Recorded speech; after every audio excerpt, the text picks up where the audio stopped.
business. So I thought, it creates this Wagner Report, which kind of goes into detail around some of the data behind which neighborhoods are prime and good for investments, which ones are not, and it's been sharing to the world. And it's a pretty good service that you've built up there, and a much smarter guy than I am for sure. But I thought he'd be a great person to come talk to this group, and probably a lot of people can benefit from seeing this data. So just a little shameless plug for our group. So my team, Durazio Real Estate, BCG Real Estate Group, we have a property management arm with BCG. We just started a veterans Facebook group. Don't have to be a veteran to join. We're just going to share some cool stuff on there. So if you want to plug in the QR code, you can definitely hop on and slam that subscribe button, as they say. But anyway, without further ado, Jason needs no more further introduction. Great dude, and he's going to blow us away with some Chicago stats and data, and we'll get his slides going here in a second. But thanks, buddy. Appreciate you. Give yourself a little intro. Thanks. Yeah, no, thanks for that. That was awesome. Boy, the most data than any real estate professional. Yeah. I guess I've gotten to that point because my report has really expanded, but I hope it's useful for people. I mean, I started in real estate in 2016, but the 4 years prior to that, I was in the corporate world, and all I did was crunch the numbers. I worked for Allstate Insurance. I was a financial analyst, and so I don't know if I had a clicker or somebody's going to click it for me. Okay, there we go. Yeah, just go on the next one. There you go. All right, so this is my background. I started in finance and accounting in the corporate world, and so that's how I learned Excel. That's how I learned data. That's how I learned charts and how to read stories from that stuff. And then I ended up realizing that I hated the people I worked with. I read Rich Dad Poor Dad, and that book changed my life. So I said, I'm going to flip houses. So in 2016, I said, all right, forget the corporate stuff. I'm going, balls to the wall, and we're going to flip houses. At the same time, I got my real estate license, and really not to sell, but really just to sell my own houses and help with commissions and all that stuff. And then I realized that as I would post on social media, everybody would come to me and say, hey, can I buy a condo from you? So that kind of started the sales business and snowballed. And now I've got my own real estate company, Grayson Realty. We've got 10 agents. And our claim to fame is that all of our agents need to be investors in order to hang their license with us. So it's kind of like my whole path, which I'm an investor myself. I've got 14 units that I manage myself. I've done flips. I've done new construction. I've got rehabs. I've done a BRRRR, long-term rentals, mid-term rentals. I've got partnerships, and I manage my own property. So it's a nice variety of experience, and I think the agents that are in here that are on Andrew's team, I mean, you guys kind of do the same thing. It's amazing. You provide so much value, and that's what the consumer needs. It's somebody in a world where real estate agents aren't really worth much. You gotta bring that value. So you guys do a hell of a job. So I launched Grayson in 2021. Anyways, that's my background. But we'll go into the go to the next slide. This is kind of the agenda today. We'll just go over the main economic indicators that you should care about. I'll talk about the 2013 or 2023 market in Chicago, and then I'll give you my forecast for 2024. And then I'll leave you with some top neighborhoods for appreciation, top neighborhoods for cash flow, and the best neighborhoods for rent growth, which will be really awesome. So I'll leave the best for last. All right, next one. All right, so big question you get right now is how is the market? And talking to 4 different people, and you just pick it. Buyers, what are buyers going to say right now? It sucks, rates are too high, prices are too expensive, and I can't believe how quickly homes are selling, right? That's typically what a buyer would say at this moment. Seller, if you click it again, Andrew. Sellers are saying, this market sucks. There's nothing to buy, and there's no way I'm giving up my low mortgage rate. Andrew just told me he's got a 2.75. He's like, I don't want to sell that thing. Why would I sell that? Investors, what do you think investors are saying? Right now, it sucks. The market sucks. Nothing pencils out. There's no deals. The cost of money is too high. But at least I'm getting nice rents, and my units are filling up pretty quickly. But real estate agents and lenders, we're always going to say the same thing. That's right. Great time to buy stuff. So I am a real estate agent. By the end of this presentation, I guarantee you will think it's a great time to buy. So, all right. So here's here's the main thing that drives the market, guys. It's really interest rates and CPI, which is inflation. Okay, so see where we've been on mortgage rates, 30-year fixed. We have gone from the 2s all the way up to nearly 8%, and then we actually just had this little dip recently. And why did we have the dip? It's because the Fed came out and said that they are going to cut rates in 2024, and they're going to do it 3 times. So why did the Fed come out and say that? I mean, it was actually kind of a shock that they did say that. Well, they're basing a lot of things based off of inflation. This is where inflation has been trending. They have a target to be around 2%. We're at 3.1. So we peaked back in 2022, and we've had this nice trajectory. So they feel pretty confident. So that's what they came out and said. Go to the next one. So you could have the Fed that cuts rates, but you could also have interest rates decline not only from Fed action, but from the relationship between the 10-year Treasury and the 30-year fixed. So this is what you should know is that these 2 lines are like, one goes up, the other goes up. They kind of have a very similar correlation, right? And so the difference is the space between these 2 bars is what we call the spread. And so that's what this is. If you look at the normal spread between the 10-year and the 30-year fixed rate, has always been like right around 2%. But as of recent, we've been up at 3. And the last time we were up at 3% was during the financial crisis. So we see spreads increase in times of uncertainty. We're in a time of uncertainty. But what's interesting, we're starting to see that spread come down a little bit, right? So if we were to think that rates were, on the last slide it showed 6.75 was today's rate, right around there. We've got about 3/4 of a point above the normal spread. We could actually see that if spreads come down, we might see rates at around 6%. Like that's a real thing that could happen. So you could have the Fed cut rates, and then you could have spreads start to decline as there's a lot more certainty that comes back to the market. So go to the next slide, Andrew. So how did overall Chicago end up in 2023? We actually saw prices decline, but only down 1.3%. So really not that bad. This is a bar of median sales prices. This is the growth rates, year-over-year growth rates that we look at for median sales prices. At one point, we were down 4% for the year, but we actually, in the last 3 months, we actually ended up coming back, and now we're stable. And we saw a tick up this last month. So overall, prices didn't fall as much as we had thought that they were going to, even with the higher rates. So why is that? So go to the next one. This is a chart of under contract activity. This is all the buyers that are in the market. I love looking at this slide because this will tell you, how confident people are in the marketplace. So when COVID had happened, everybody didn't do anything, and then all of a sudden interest rates were really, really low. They came rushing into the market. Like, this is insanely high. Our normal rate is around here. And then interest rates started to rise, and they fell out of the market. Things were unaffordable. And so, but here's what we're seeing. This is the biggest thing, in my opinion. The bottom that is forming, I call it the buyer bottom, is that there's a lot more confidence that's coming back. If you look at these growth rates, they're slowing down. I can totally envision this line starting to trend back up as we start to see, as we move through this next year, because we're going to have declining rates, and people have gotten a lot more comfortable with the market. So if you go to the next one, this is new listings. What about the seller side? So this is literally looking at sellers and their motivation. So new listings in Chicago have just been tanking, but you don't see the same relationship. You don't necessarily see like a bottom happening for new listings. And why are people not selling? It's because they've locked in low rates, they have a ton of equity, and there's just not a lot of motivation for them to move, right? There's no inventory out there. It's hard for them to find things. So here's what's happening. We've got buyers that are getting a lot more confident, but we don't have sellers that are really showing any type of motivation that they're going to come roaring back in the market. And then we're going to have a recipe for declining rate potentially. So you go to the next one. This correlation ends up being like a months of supply. You should think about months of supply as if you didn't have any more homes that came to the market, how long would it take for the current rate of inventory to sell? So this is basically saying in less than 4 months, Chicago would sell all of its inventory. So the lower the number, the more you're in a seller's market. The higher number, you're more in a buyer's market.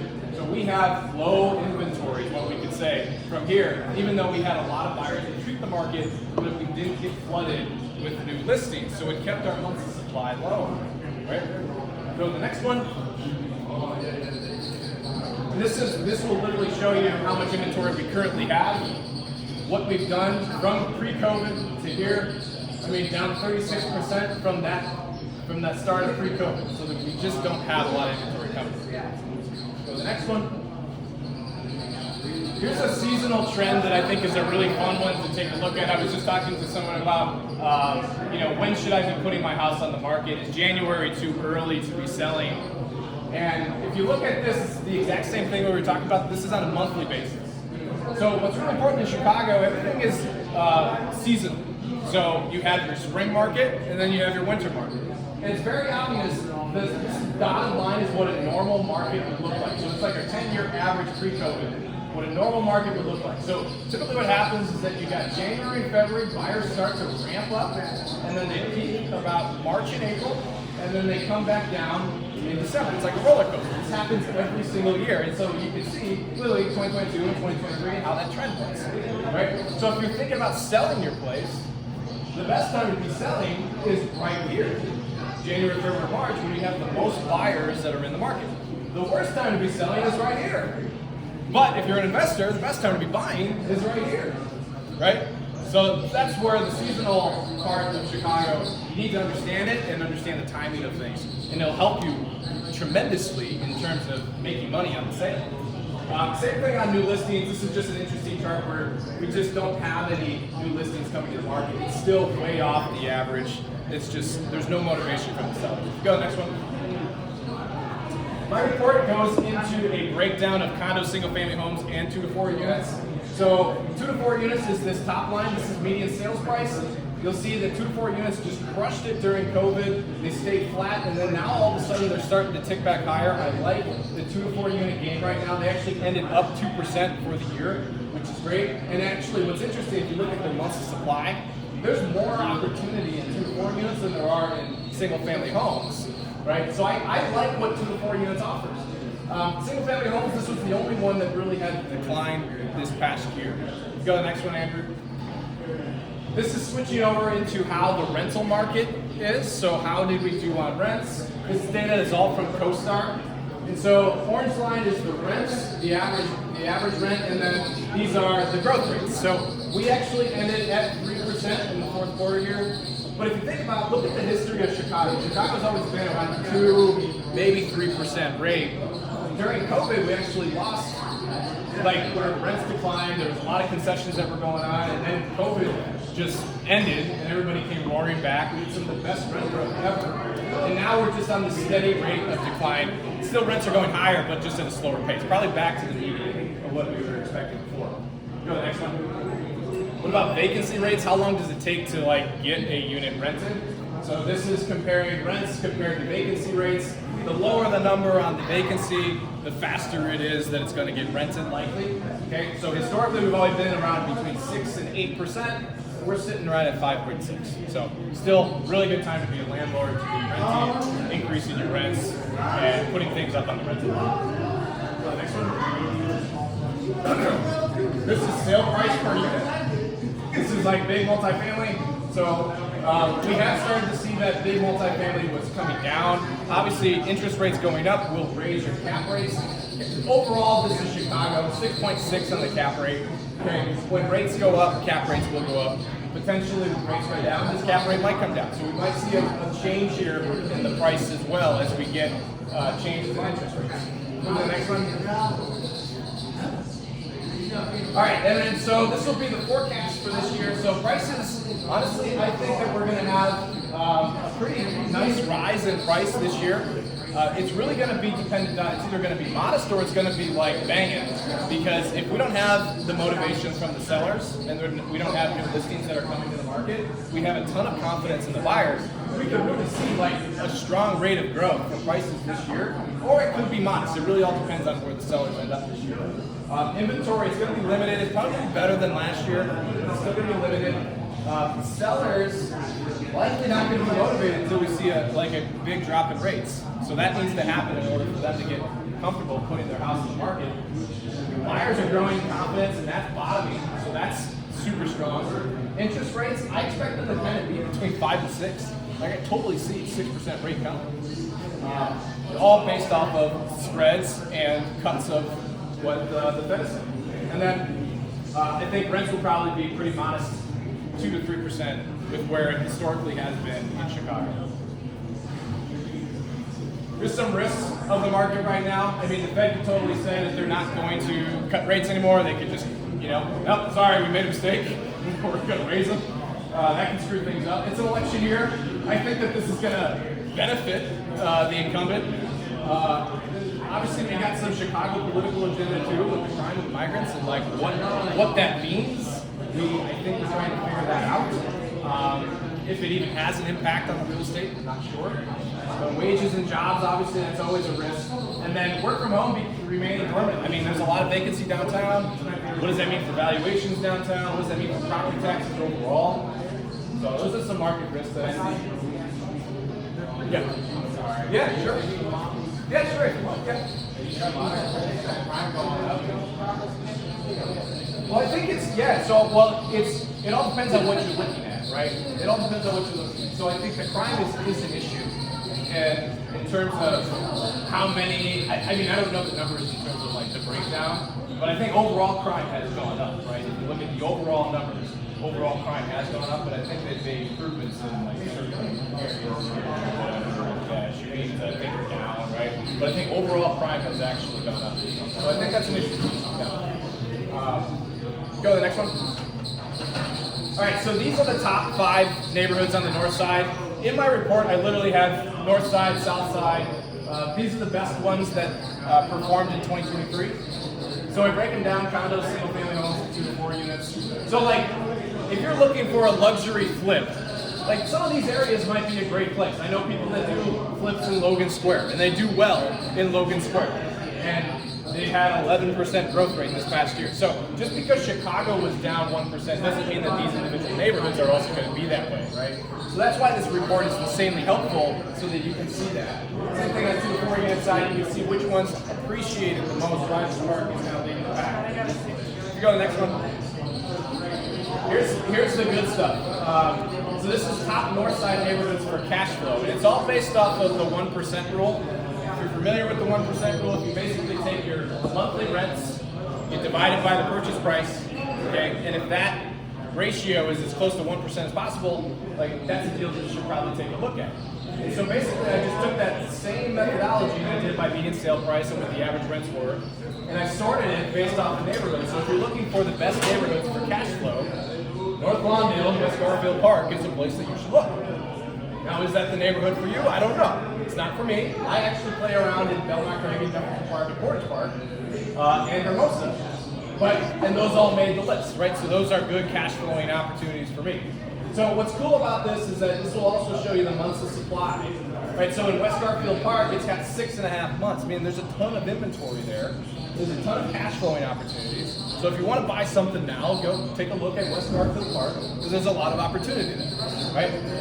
So if you go to the next one, yeah, did you have a question? Yeah, like so, especially in that first slide. Yeah.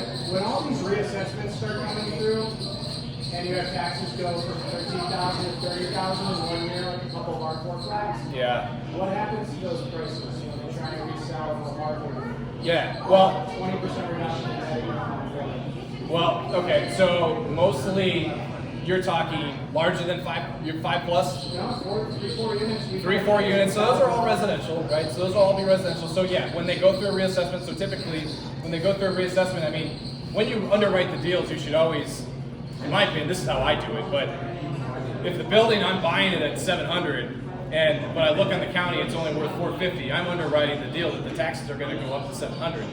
And, you know, I base it off of that. It's always like Chicago's 2% of the purchase price. Is that what you do, 2 to 1? Yeah. So 2% is what I use. And so I always put that into the model that I'm looking at. Now, chances are it's not going to go all the way up to what you bought it at, because that's not how they do it. They do it based off of comps.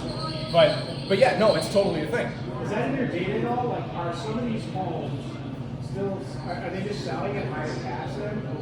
Yeah, well, so on a 2 to 4 unit is going to be based off of sales, right? Yeah. Yeah. I mean, it still matters, right? Like, I know that they're not going to say population statistical effectively. Yeah. They're looking at cash flow. Yeah. They do value in my cash flow, but at the same time, 2 to 4 units is always comparable sales. What's been going on in the neighborhoods, and then but what's been happening is that yes, you do. Like for example, Portage Park, my building in Portage Park, I had my taxes increase 50%. It was crazy. But what also happened is that my rents went through the roof too. And so actually, because I kept up with the rents, it really wasn't an impact on my building specifically. And it's gained value in the market because one, I've raised the rents. There's also comparable sales that support that as well. But yeah, if that kind of helps. Yeah. All right, this next one. All right, so this one here. So this one is all based off of, these are the top neighborhoods for rent growth. So I just started measuring rent, and I pull it all from rentometer.com. It's a great website, like, I think it's awesome. And I'm able to kind of tie it into all of these neighborhoods. And so it started tracking it in April. And so this changes from where are rents now, the average rent, compared to where they were in April. So as I keep going, I'll accumulate another month. But we've seen some really strong growth in these neighborhoods on the rental side. I mean, this is worth a lot to you guys. We're basically, hey, where are we seeing some of the best rent growth? You know, Norwood Park, Belmont Cragen. Those are the areas, and I can attest to this because I own a building in Belmont Cragen, and we saw our rents go up pretty significantly without really a hiccup there. So this is a really cool chart to have. You can get all of this in my report. If you go to the next slide, how do you sign up for the report? You do it through the QR code. And so I send out this stuff on a monthly basis. If you guys got questions, please follow me on social. I post about this stuff constantly, so it's fun to get some engagement on that. But any questions overall and thoughts, comments?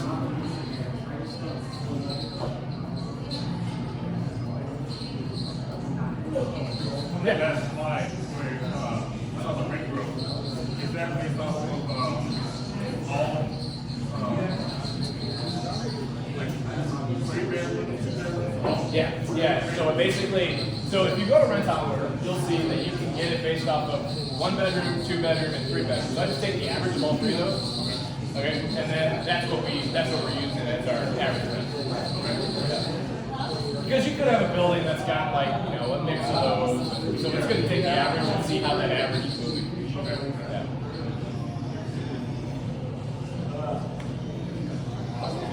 Yeah. All right. Well, thanks, guys. I think everyone's afraid to ask more questions. I know it's a lot of data. I know it's a lot of stuff, but I appreciate it. Thanks for listening. Appreciate it. Continue to mingle and network. I'm gonna just lick my wounds and my back. If I guess another shameless plug too, like our group does property management. If anyone's got buildings that you need help with, depending on the location, we can definitely help provide property management services. Typically in the Humboldt, Grady Village area, but we have expanded into Pilsen and oddly enough, Mountain Greenwood. So on the south side. More shit, Mountain Greenwood. Yeah, that's fair. Look, big asterisk around location, but this group, we're going to start meeting like every 6 weeks. We have been, but this is our 3rd session. So just we're gonna post stuff on that Facebook group that I've posted before, but just keep following along, and everyone's more than welcome to come anytime we have to. So appreciate the support, and if you have any questions, just let us know for sure. So.